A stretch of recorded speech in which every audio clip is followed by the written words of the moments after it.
मित्रांनो, निकित मराठी कथा या चॅनलवर तुमचे स्वागत आहे। प्रेमाचा रिमझिम भाग 25 आता पुढे। काळोख्या रात्री पारवी उठली तर सिंधू बाजूला नव्हती। तिने उठून जात पाहिले तर सिंधू मागच्या दाराने पळत होती। पारवीही तिच्या मागे धावली। सिंधू थांब, पारवी तिला आवाज देत होती आणि तिच्या मागे पळत होती। सिंधू खूप वेगाने पुढे होती, ती अजिबात थांबत नव्हती। वहिनी, तुम्ही शपथ घेऊनही घरात सर्व सांगितले, आता मी नाही जगणार। मी जीव देत आहे आणि याला जबाबदार तुम्ही आहात, सिंधू वरडून वरडून म्हणत रडत होती। नाही सिंधू, मी तुझ्या भल्यासाठीच सांगितले, थांब, असे काही करू नकोस।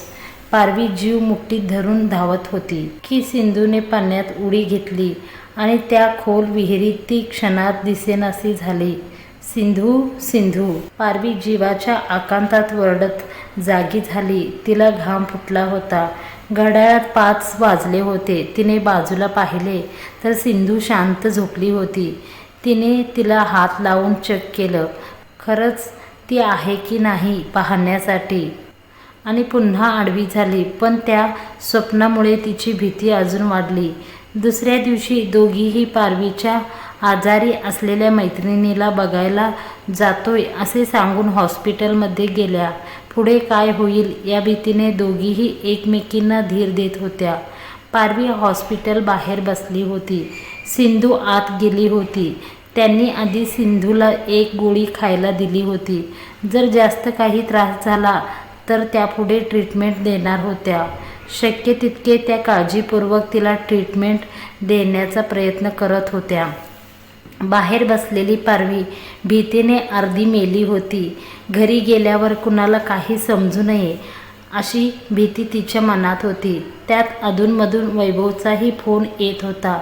त्याच्याशी तिने खोटं बोलले नव्हते, पण खरे लपविण्याचाही ती प्रयत्न करत होती। तिथे तिचा जीव कासावीस होत होता, म्हणून तिने हॉस्पिटलमध्येच असलेल्या गणपतीच्या मूर्तीजवळ जात डोळे मिटले। देवा, मी बरोबर करतोय की चूक माहीत नाही, पण सगळं नीट होऊ दे। सिंधूच्या आयुष्यात पुन्हा काही प्रॉब्लेम येऊ देऊ नकोस। तिच्या मनातून आत्महत्येचा विचार काढून टाक। तिच्या आयुष्यात एक चांगला जीवनसाथी तिला मिळू दे। सगळं नीट कर देवा, प्लीज। पारवी देवाकडे सिंधूसाठी प्रार्थना करत होती। संध्याकाळ झाली होती। दिवस कसा गेला कळले नव्हते। घरून फोन सुरू झाले होते। सिंधू आता ठीक होती, पण विकनेस नको म्हणून तिला सलाईन लावली होती। तिला आराम करायला सांगून पारवी तिच्या बाजूला बसली होती। सिंधू अजूनही दडपणाखाली होती। शारीरिक दृष्ट्याने ती खूप स्ट्रॉंग होती, क्रिटिकल कंडिशन होती, तरी तिला फारसा त्रास झाला नव्हता, पण मानसिक दृष्ट्याने ती खूपच खचली होती। तिला मिळाला दगा, त्यात पारवीने तिच्यासाठी तिच्या कलेने घेत जे काही केलं होतं त्यामुळेच ती आज जिवंत होती। तिला त्या संकटातून सोडवलेले पाहून पारवी थोडी रिलॅक्स झाली होती, पण तरी थोडी धाकाधूक होतीच। पारवीने तिच्या माहेरच्या असलेल्या अकाउंटवरून 25,000 रुपये काढले होते। त्यावर तेवढेच होते, बाकी तिने दुसऱ्या अकाउंटवर ट्रान्स्फर केले होते।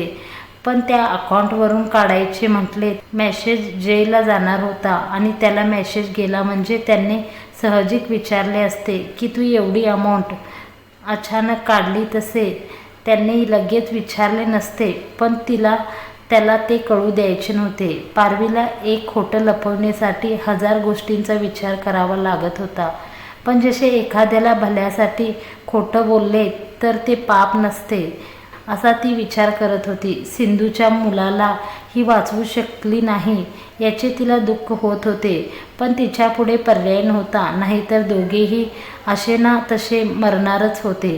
सिंधूच्या हतबलतेने मानसिक स्थिती ठसाळल्याने पारवी फक्त तिला जमेल ते करण्यात प्रयत्न करत होती।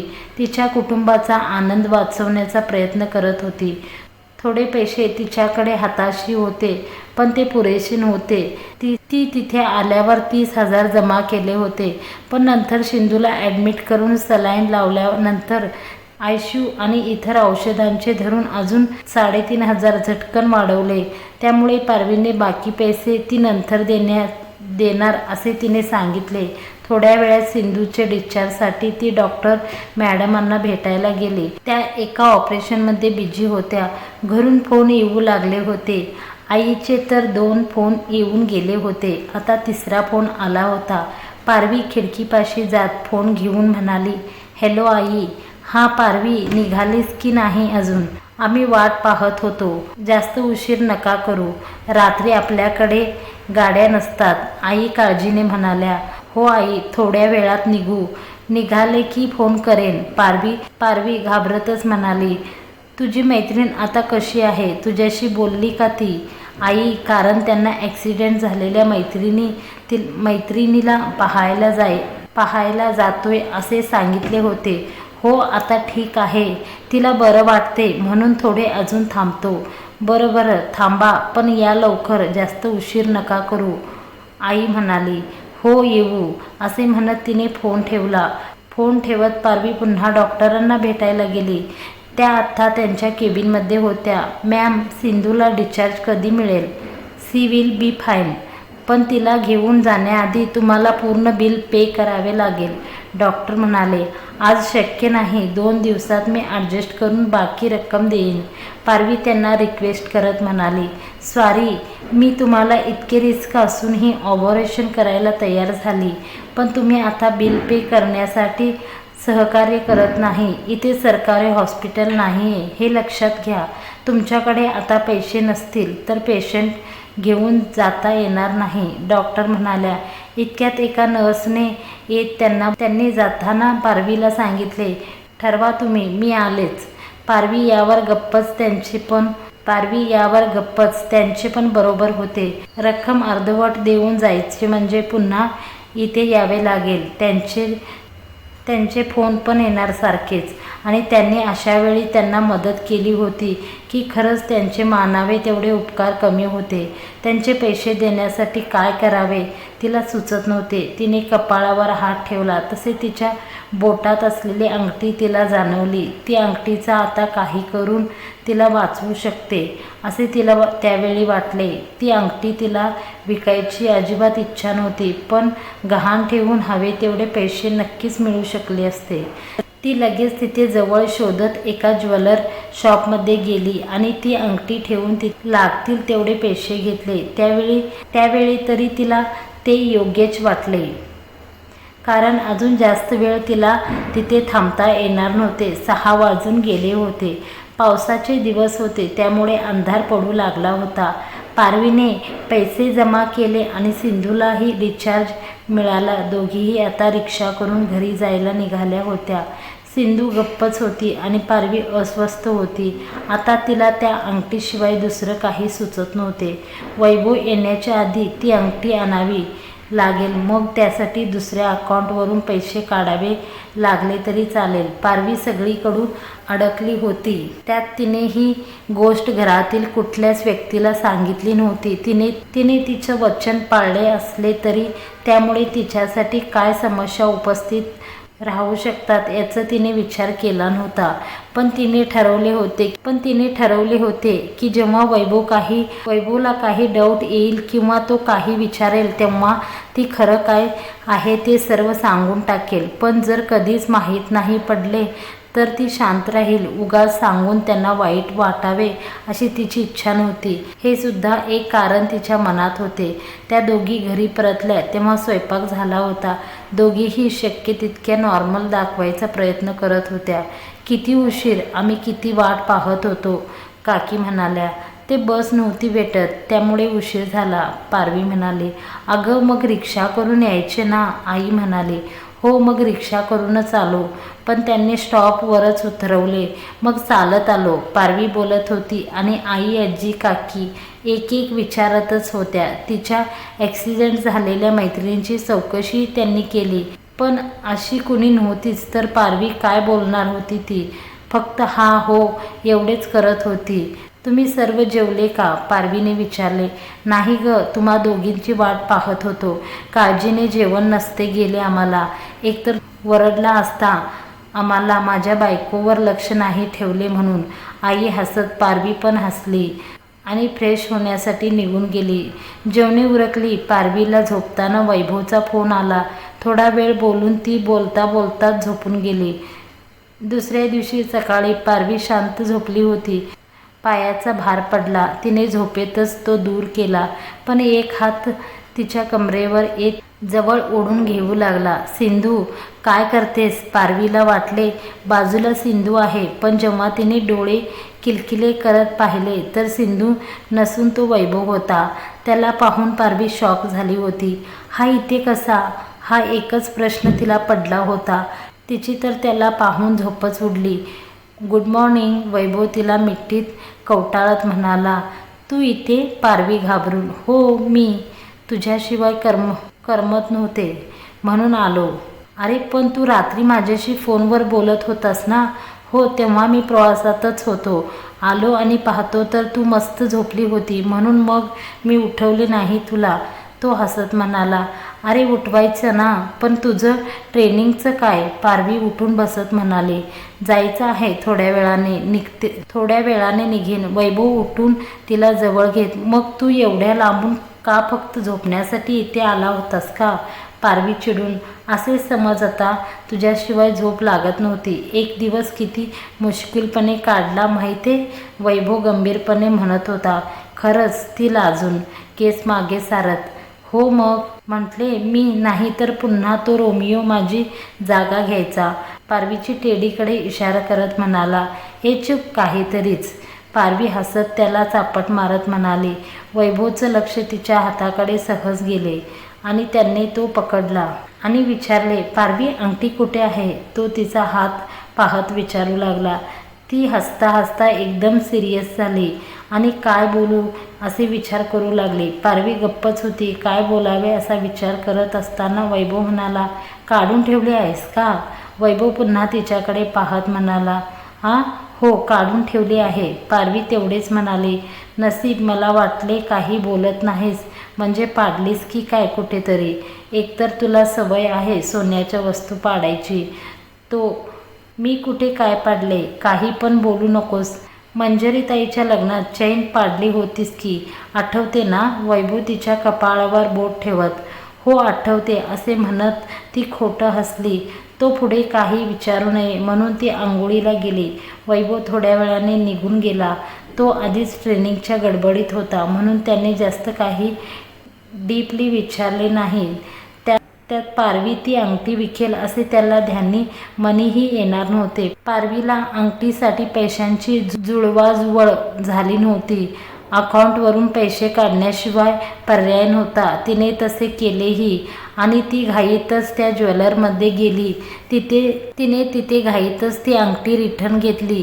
ती अंगठी परत घेतल्यावर कुठे तिच्या जीवात जीव आला, कारण वैभवने 2-3 वेळा विचारले होते की तू ती अंगठी घालत का नाही, पण तिने दरवेळी असेच काहीतरी उत्तर दिले होते. तिथून ती अंगठी घेऊन ती निघून गेली. त्याच वेळी त्या ज्वेलर्सच्या दुकानात असलेल्या सोनलने तिला तिथे पाहिले आणि तिच्यासोबत वैभव नव्हता. त्यामुळे तिला थोडा नवल वाटले की ही एकटीच ज्वेलर दुकानातून काय घेऊन गेली. तिने जेव्हा अकाउंटवर त्यांच्या ओळखीच्या एकाला विचारले तेव्हा तिला समजले की तिने गहाण ठेवली होती आणि आता पारवी तिचं अंगठी घेण्यासाठी आली होती.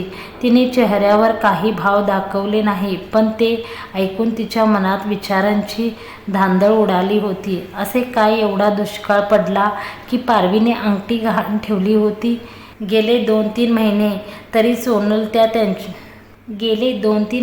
तरी सोनलने त्यांच्या घरी पायरी चढली नव्हती. पण पारवीची अंगठी ठेवण्याच्या मागे काय कारण असेल हे जाणून घेण्यासाठी तिच्या डोक्याच्या नसा पिळून निघाल्या होत्या. काही करून तपास लावायलाच हवा.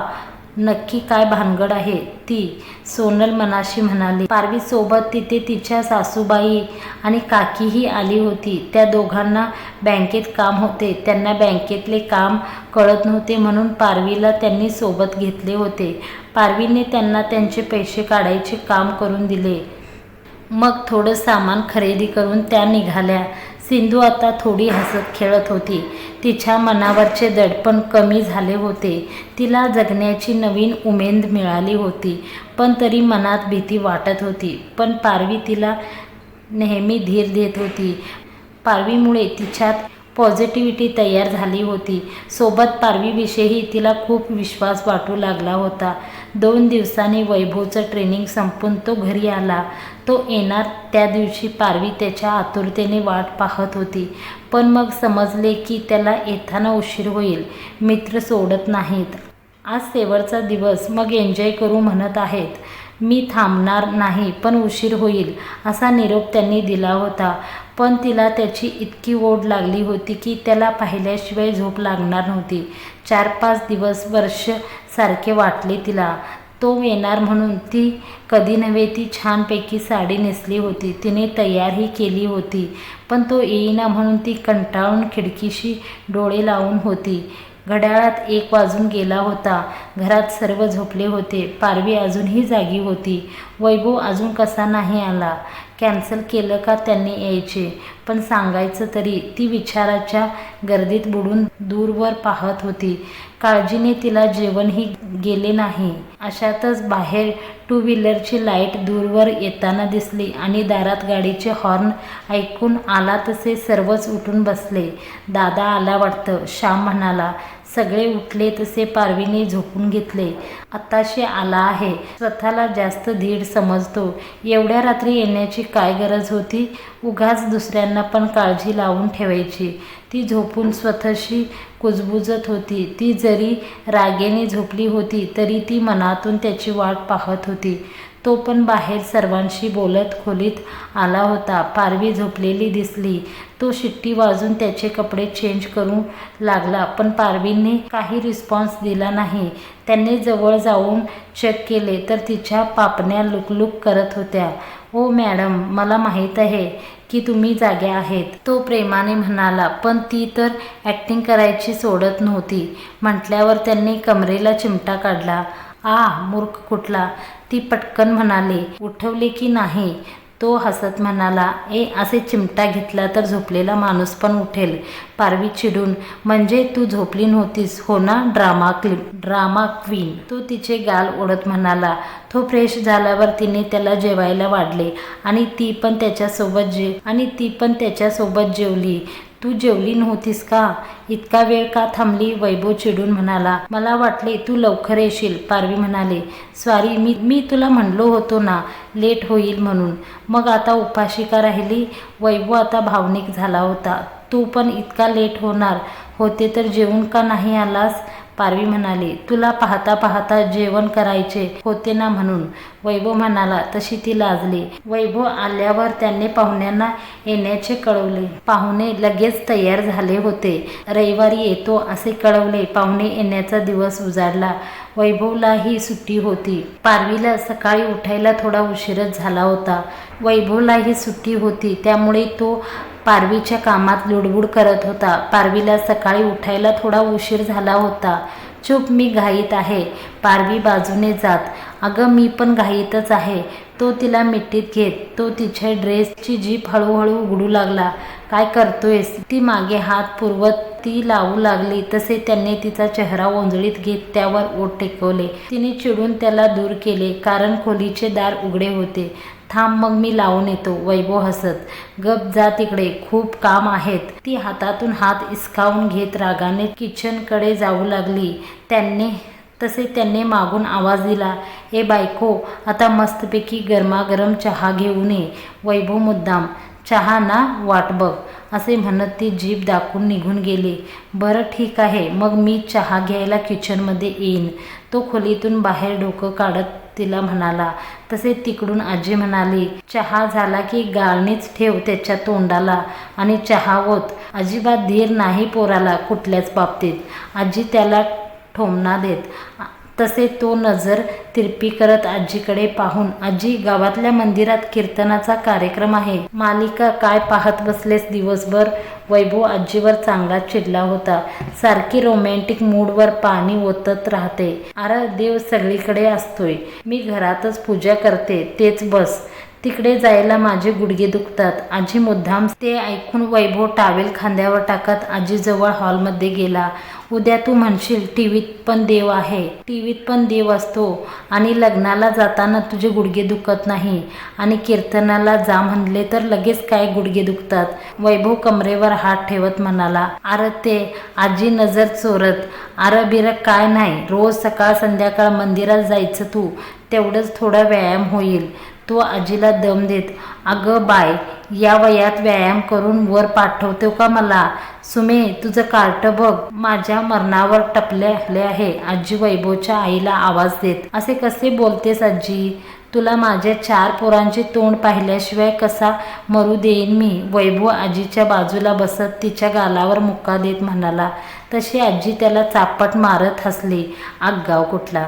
तिकडे ते ऐकून पारवी आणि वैभवची आई एकमेकींना पाहून हसली. पारवी मनातच, हा वैभव पण ना, याला 4 पोरं हवी आहेत. कुठल्या जमान्यात राहिला आहे हा? वैभव आणि वैभवची आजी दोघे पण एकसारखेच आहेत बघ बोलायला, ऐकत नाही कुणाला. आई म्हणाली. दादा बाहेर कुणाची तरी 4 व्हीलर आली आहे, आपलेच घर शोधतायत. पाहुणे आले वाटतं. श्याम बाहेरून येत म्हणाला. तसे सर्व जिकडे तिकडे पळाले आणि स्वागताला सज्ज होऊ लागले. मित्रांनो, आजचा भाग तुम्हाला कसा वाटला कमेंट करून जरूर कळवा. ज्यांनी कमेंट आणि लाईक्स करतात त्यांचे मनापासून आभार मानते. आणि तुम्ही चॅनलवर पहिली वेळ असाल तर चॅनलला सबस्क्राईब करून घ्या आणि समोरचे बेल आयकॉन प्रेस करून ऑलवर सिलेक्ट करा. असेच नवनवीन व्हिडिओ तुम्ही रोज पाहू शकता. धन्यवाद मंडळी.